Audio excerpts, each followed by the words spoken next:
Welcome back, executive producer of Independent Lens, Lois Fossen.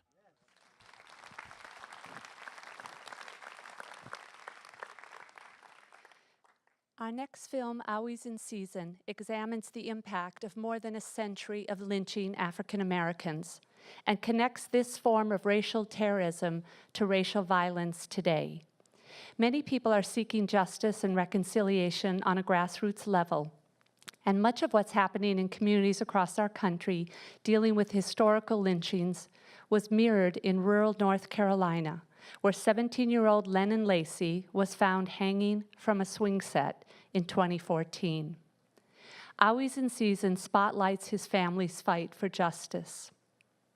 Winner of a special jury award for moral urgency at this year's Sundance Film Festival, Always in Season explores the trauma of lynching terror and also reflects love and action as we witness people showing up for the victims and each other with the kind of love that requires we confront racial violence regardless of how difficult.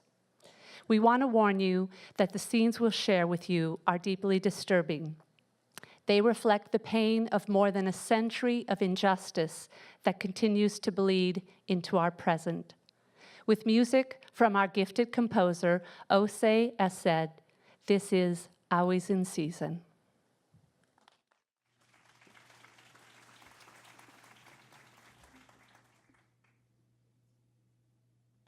Someone in your family gets hurt, you hurt. And until this wound is fixed and heals, this neighborhood will always hurt and always be an open wound.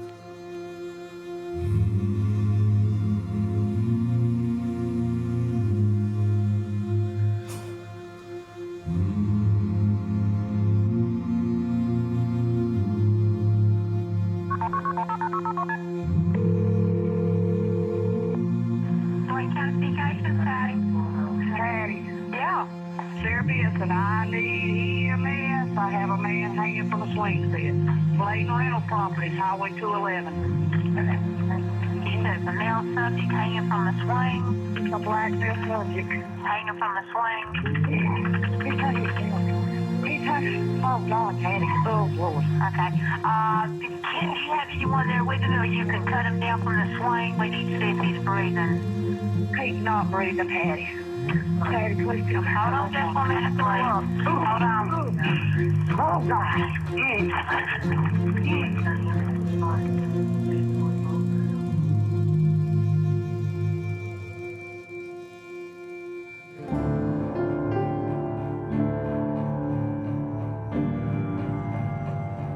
If you read the accounts of lynching, the acts themselves were so horrifying that they became a kind of internal story of so many communities. And yet, like children, we still hope and pray that it's far enough in the past that maybe we never have to talk about it.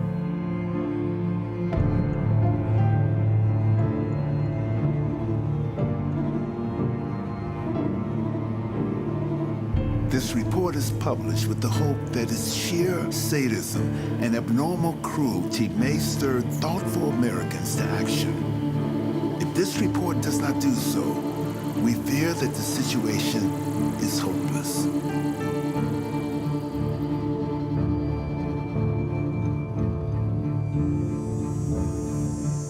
We have the Moores Ford lynching from 1946, and no one has been charged. And you mean to tell me, after all these years, no one will speak up? That angers me. Somebody knows something.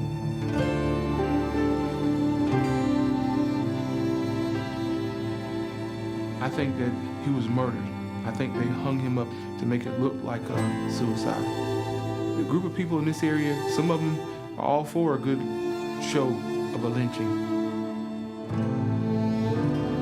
It makes you realize that things like that still happen. We might not see them all the time, but they still happen.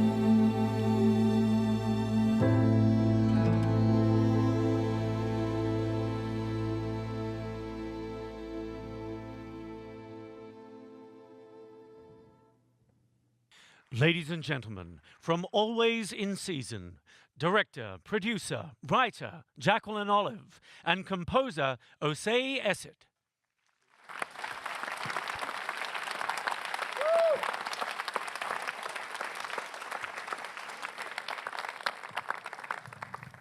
It was incredible collaborating with Osei.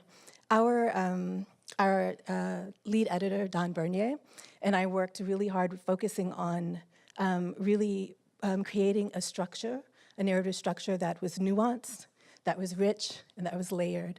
And we took the same approach with the score. One of the things that it was really important is that we got that first cue right, because it embodies the sound world. And so we really wanted to bring the humanity of our characters out, the humanity of the lynching victims. And often people think of lynching victims as anonymous Black men hanging, and men, women, and children were victims of lynching. And we really wanted people to understand that these were people who had relationships in their communities. They had family, they had friends and neighbors. And so some of the things that we played with in terms of the layers with the score was breath, hands. So you'll hear Osei clapping and rubbing hands. And the voice, Osei's voice is amazing, as you could see. So we layered on moans and we layered on humming, and again, the breath sounds. And then the other thing that was really important was for the audience to never get quite completely comfortable, to keep the tension. And so we used these dissonant sounds, like the sharp piercing sound that you hear that bridges over into the title sequence. Yeah, I mean, I think finding our way into the oral universe of a really powerful and on the whole upsetting story. We had to strike the right note right at the outset. And when we first started our discussions and our conversations, I think, you talked about humanizing people, and you talked about humanizing people that had never had that sort of dignity. And I think there was nothing more human than the voice. And finding a way to incorporate it and use it was, for me, incredibly challenging, but so rewarding, and I think really served its purpose dutifully, and I can't imagine it any other way. Yeah, you did an amazing job, and Osei's voice is so textured, so it's really powerful, and we just layered a number of things on to really complicate the story, this narrative that's often, if it's looked at all, it's looked at very simplistically, and so it was really important to us. I'd like to thank the orchestra. You've been playing really beautifully, and I appreciate you contributing to this, and to thank you all for coming out.